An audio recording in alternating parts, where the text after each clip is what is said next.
Welcome to Sourced, a platform for female journalists to be inspired and learn how they can progress in their careers. Our guest is Genelle Aldred. She is a journalist, broadcaster, communication consultant, and author. She's worked at many of the UK's largest broadcasting organisations, including BBC, ITV, ITN, and 5 News. Genelle is also Deputy Chair of Women in Journalism, representing female journalists from diverse social and ethnic backgrounds. We talked to Genelle about what her life is like moving between different crafts within the industry, from navigating the newsroom to staying cool and collected in front of the camera. Hello, Genelle. Welcome to Sourced. Thank you for having me. Thank you for joining us. We're really excited to have you today. So, Genelle, clearly you have achieved an incredible amount in your career so far, from your work in journalism and communications, your book Communicate for Change, and your recent TED Talk. So we're keen to hear about all of that and everything in between. But I wanted to start off from the beginning. So how did you get into journalism and what did that path look like? So I wasn't someone who left school and was like, I want to be a journalist, but the clues were probably there from when I was quite young, very curious, too many questions, loved watching the news and reading newspapers. But when it actually came to getting into it, I went to university as a mature student. So I'd started a different degree in actually music, media management and tourism, I think it was. Anyway, lasted not even a term doing that degree. And I was just kind of floating after that. And my dad packed me off to meet his friend at the BBC for some inspiration about what I was actually going to be doing. And then it was weird. BBC had just actually moved to the mailbox in Birmingham at that time. And I was ended up being waiting for ages because for some reason they didn't tell the person I was there. And so anyway, I was there for sitting outside in this half-built reception for a really long time. And then her assistant eventually came to get me. And obviously, this was before mobile phones were what they are now. So it wasn't like I was going to message her and be like, hey, I'm downstairs. So I was literally like waiting for ages. And I think, did I send my dad an email? Anyway, finally, her assistant comes to get me, a really lovely woman called Heather Whitehouse. And we just started talking and I was going to wait to meet this woman and all this stuff. And she was like, have you ever thought about broadcast journalism? Like you've got the perfect personality for it. And I was like, never even heard of it. I'd never heard of the degree or anything like that. And yeah, she was like, I think you should look into it. So after that day, I went and I looked up broadcast journalism degrees near where I lived, and there was one at Staffordshire University.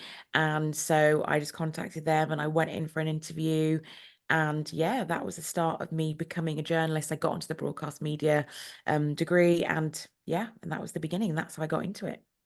Amazing. And did you kind of go on to, what was the kind of first role you took on post doing that? So my tutor at the time, Sarah Rowlands, she got to choose two people. So I was doing the master's degree by this point, who Yeah. could go on to work experience and at the BBC. And so one of the people she picked was me. So I went there on work experience and I was there and I was so keen. I mean, I was like, I'll do earlys, I'll do late. I did all the shifts and really, just offered myself around it. And by this point, because I'd had a job before, I kind of knew what work experience needed, like what works and what doesn't work. And so they said there's a job opening, do you want to apply for it? And so I did. Amazing. Fantastic. Genelle, you mentioned in your interview that you were kind of seen as the perfect broadcaster. Would love to know like what some of those traits are.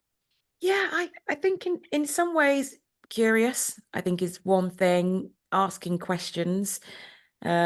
People who don't ask questions, probably journalism is maybe not for you because there needs to be an innate need to want to know more about something or someone.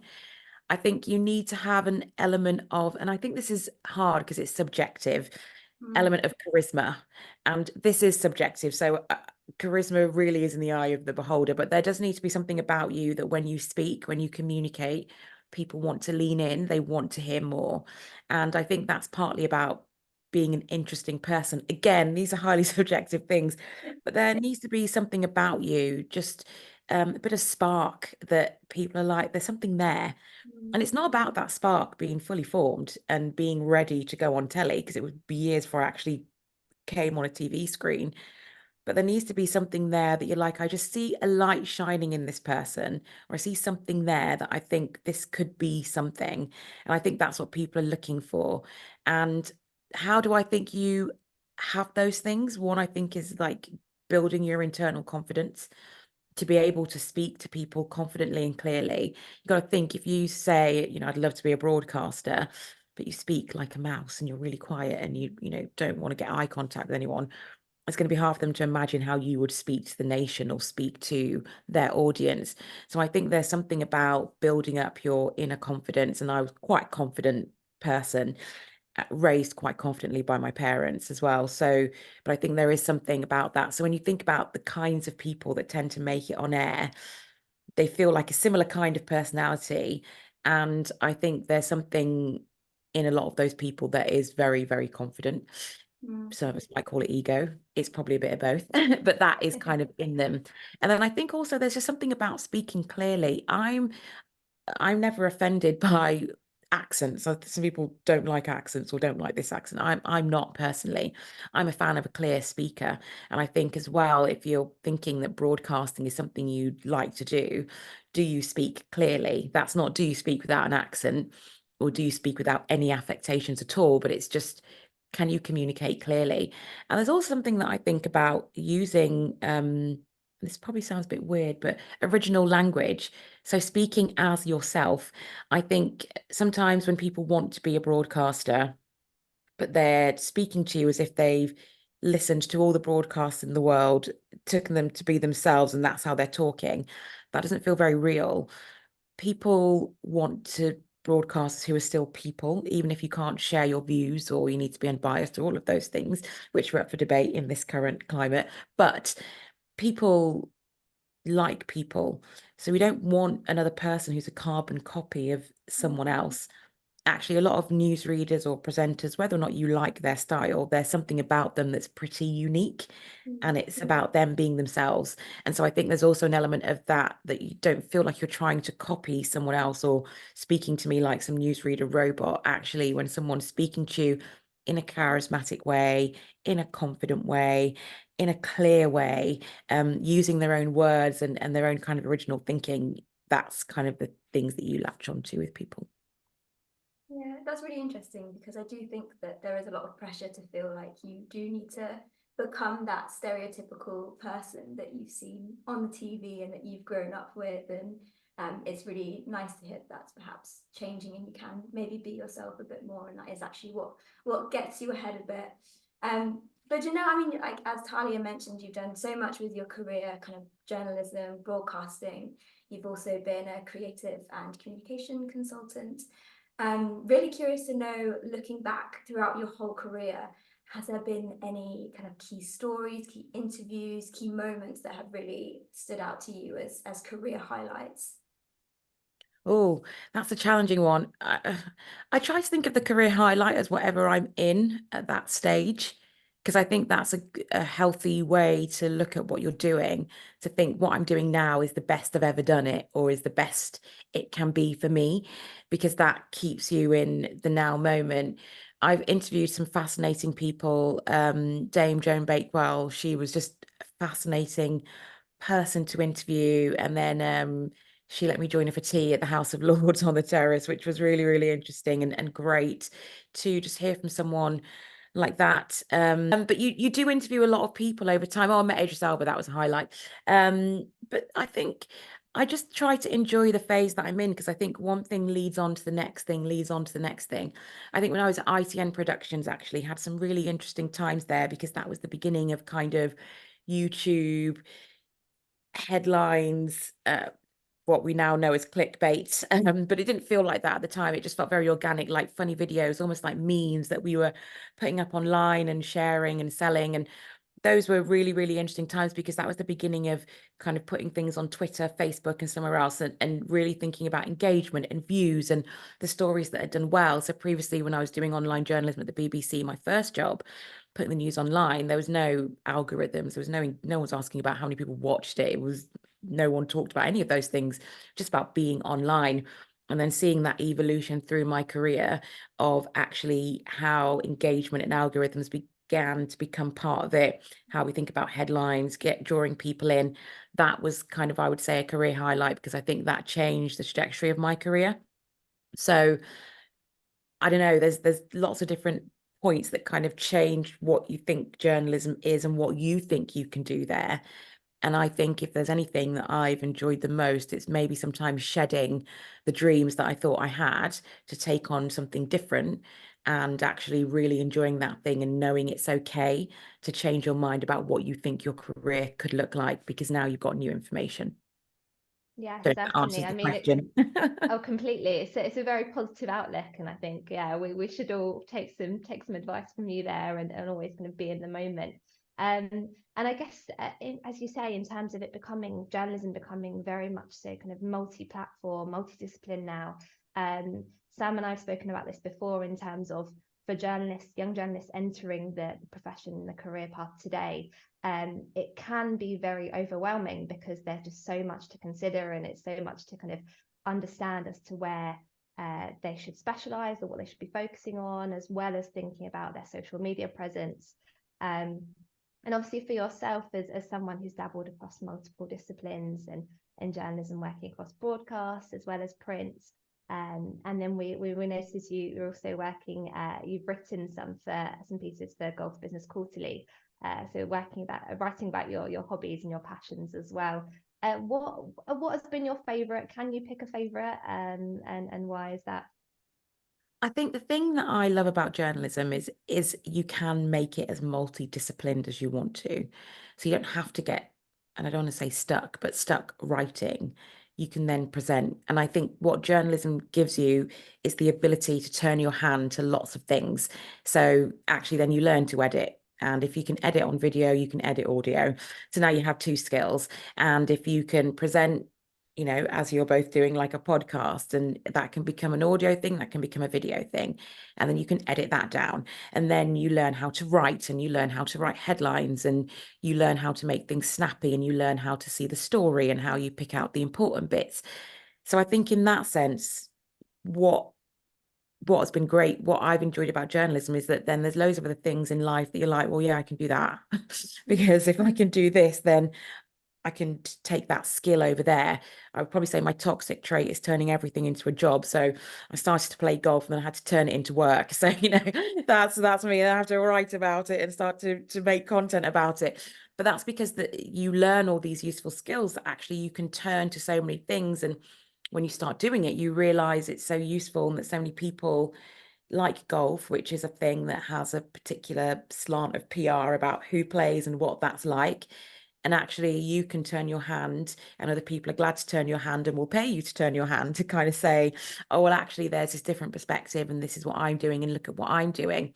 And so I think journalism gives you that ability to always be useful, to always earn money, and to always become relevant where you are, because you have this particular storytelling skill that you can do on several different platforms and in several different ways. And I think that is the really, really great thing about journalism. And in the end, what I've always done, so it doesn't matter where I've worked, I've always kept broadcasting. I've always kept my hand in either reading news and now doing commentary. I've always kept writing, and whether that be articles around my book, or writing a book, or now writing about golf, because I think once you're a journalist, you're always a journalist. No matter what you do, that stays in you, that the gift and the skill. I also wanted to talk about your book. So in 2021, you published Communicate for Change, and you talk about what you mentioned earlier, actually, fake news, sensationalist headlines, and the resultant negative impacts that this can have on broader public opinion. So clearly this has become a hot topic for some time now. But I wanted to know kind of, why is clear communication a topic that you feel passionately about? Because I just think I see the effect unclear communication has on people. And a conversation can't solve every problem in the world. I'm not naive enough to think that, but I think there's lots of things that could be stopped from getting to the level they get to by clear communication, and by people addressing their own biases and issues first before entering into the conversations.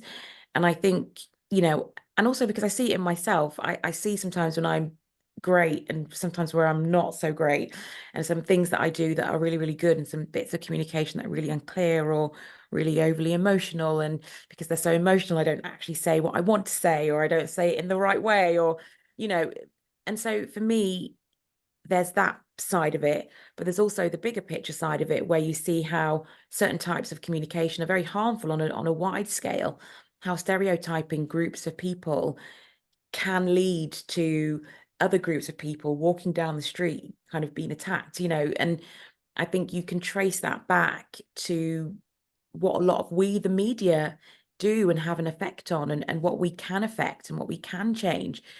I don't know if you saw over the weekend a lot of the headlines around the England team loss, and the pictures they chose to use and who they choose to use, and actually how much that person didn't contribute to, in general, what was going on. And I think when you see things like that, you can see how stereotypes then become really harmful, and how down the road of a tournament, if those people are any way, shape, or involved in something that doesn't go right, how the blame quickly gets pinned. And when those people are Black or other or Muslim or gay or whatever you want to use the term, you can see how quickly they become the target of people's upset, their rage. And it's not fair. And it's also not right. And I think, we're in an election year where there's so many elections going on, and to get a vote, people will say things, but those things have real world ripple effects. So they say it, the media reports it, that then gets amplified on social media. And it's really about saying, when do we as a society want to begin to say some of the messages that we're repeating, some of the biases that we hold are harmful, and not just on an individual level, on a societal level. And really, we have to learn to rub along well together, because we're all living here on this planet, sharing cities, sharing spaces, sharing services. And what could we do, or how could we communicate better to make this rubbing along less, with a bit less friction and a bit smoother, with a bit more grace, a bit more compassion, a bit more empathy, and especially for people that are not like us, or that are not like the mainstream monoculture that we experience day to day. And what is it in my communication that is aiding that, or what is not aiding that in my communication? And we need to make it not worth it for politicians to use inflammatory language. But at the moment, there's no consequence apart from the fact they win votes. So until that doesn't become a reward, until it becomes a consequence, people will continue to do things. And in a sense, when people live in a bubble, they are actually shielded from the real world effects of the things that they say, because it's not affecting them as a problem, because they're not from the group of people that they're speaking about. And I think we need to all really think about how we could change that, and how we have better conversations. And it's not about mass agreement, it's about disagreement with respect and understanding. Yeah, incredibly said. TED talk as well on a similar topic, which is Yeah. out now. You can go watch it online, which I'm sure was another amazing career highlight. It was really Yes, actually, that was a career highlight. My TEDx talk was. I've been wanting to do one for years and years and years. Yeah, that was a career highlight. I forgot. Yes. Platform. Yeah, I can imagine. But it was great, and you did speak again about on this topic of communication, and kind of in this post-Brexit, post-Trump era, you were saying about kind of the dangers of communication at the moment, where it does feel like we as a society are kind of, rather than kind of bringing people together, we are perhaps becoming a lot more confrontational. For future journalists, as kind of like future communicators, what advice would you have on kind of how they can begin to go about changing that, and how can they begin to, or how can we begin to have those kind of tough cultural conversations? I think number one, it's about diversifying your own lives. Look around your circle of friends. Is everyone like you? Do they look like you? Can they afford the same things as you? Do you all go to the same places? Do you mainly agree on a lot of things? Are they all the same color as you? Are they all the same, class as you? And look at that and think, okay, how does this reflect the society that we live in? Does the circle that I'm in reflect that? And if that first answer is no, that's a great place to start. And it's not about starting up like random relationships with people. but it's about understanding that your understanding of the world goes about really as far as the understanding you have of the people you're in relationship with, because that's where it begins. And I talk a lot about my sister's friend who's godmother to her son, who's Muslim. And before I'd met her, there wasn't much going on in my head about, when I read headlines, I just believed them because I didn't have another reference point. But once she entered our family and I understood about her faith, what it meant to her, and how that outworks itself in her life and in the way she was, I really began to, when I see the headlines, I think something different because I have a different reference point. And if I was writing something, I would write it differently because I have a new reference point. And I think that is the number one place that I would say to every young journalist to start is think about how you understand the world, how you interact with the world.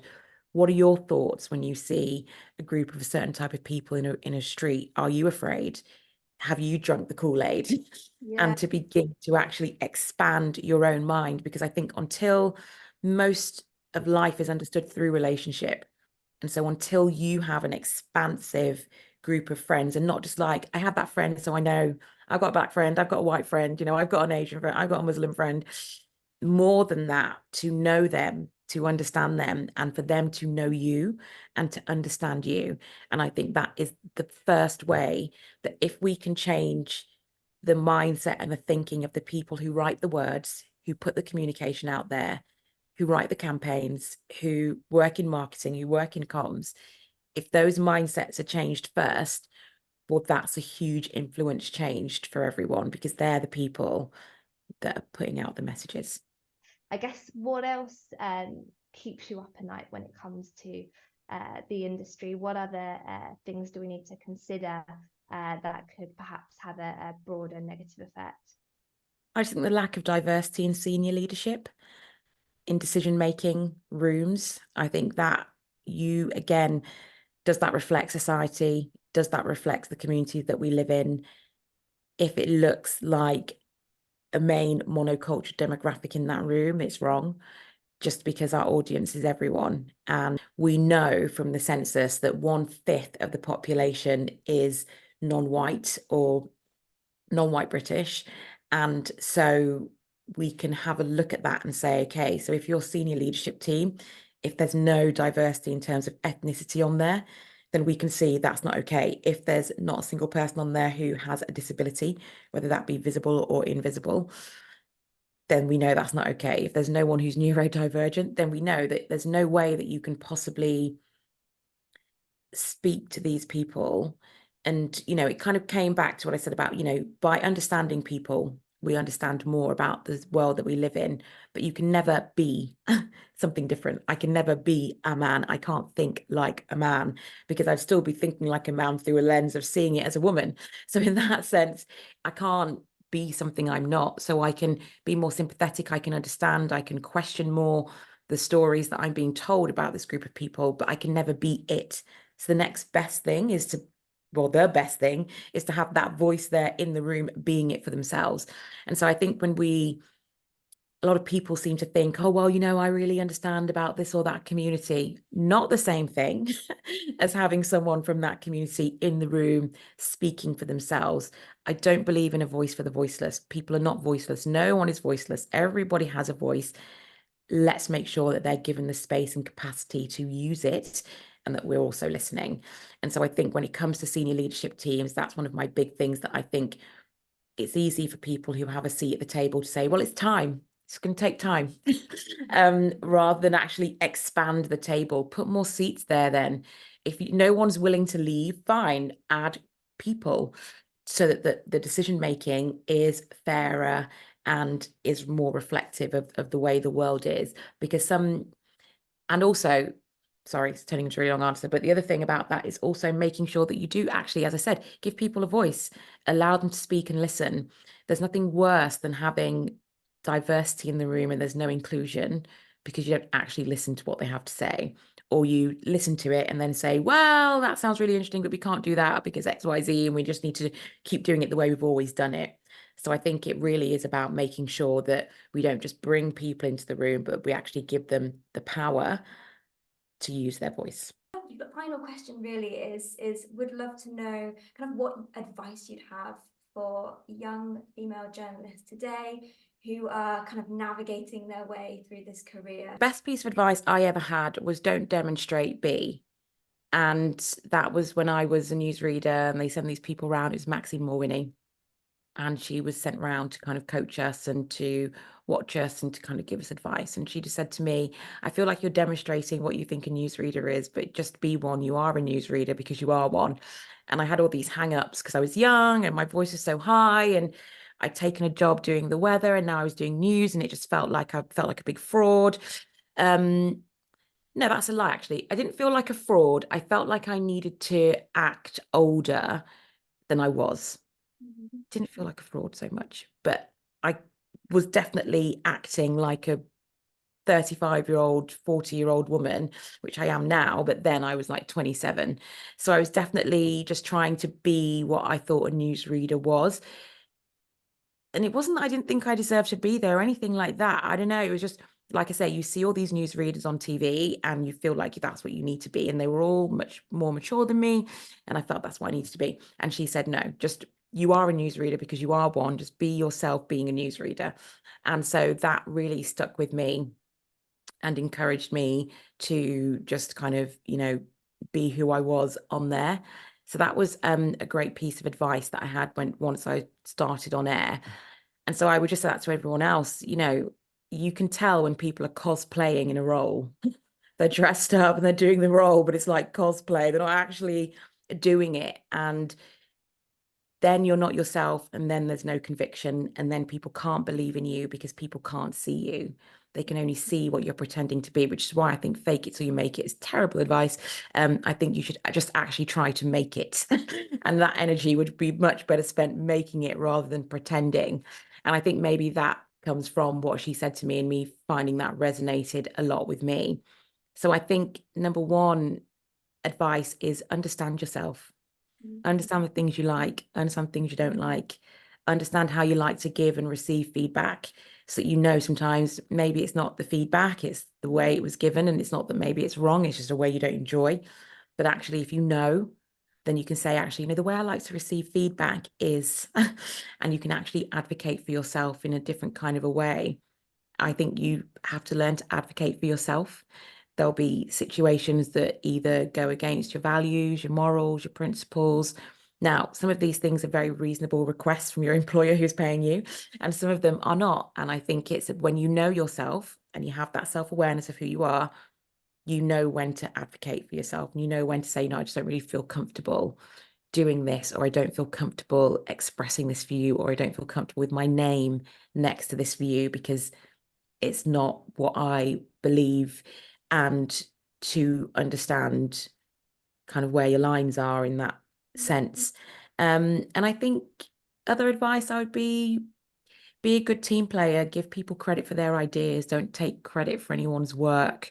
Shout loudly about others as you do yourself.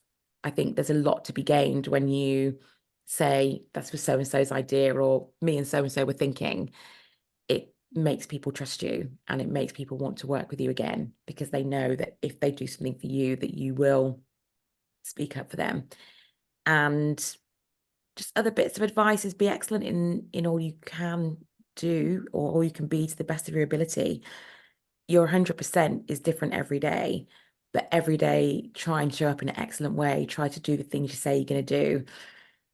Try to do your work well with a lot of integrity. And I think those things win out. You're not always going to get every job you apply for.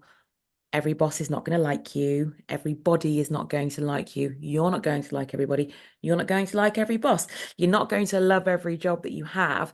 But I think if you do your best on the job, it doesn't matter where you go and what you do, in the end, being good at your work, that follows you around.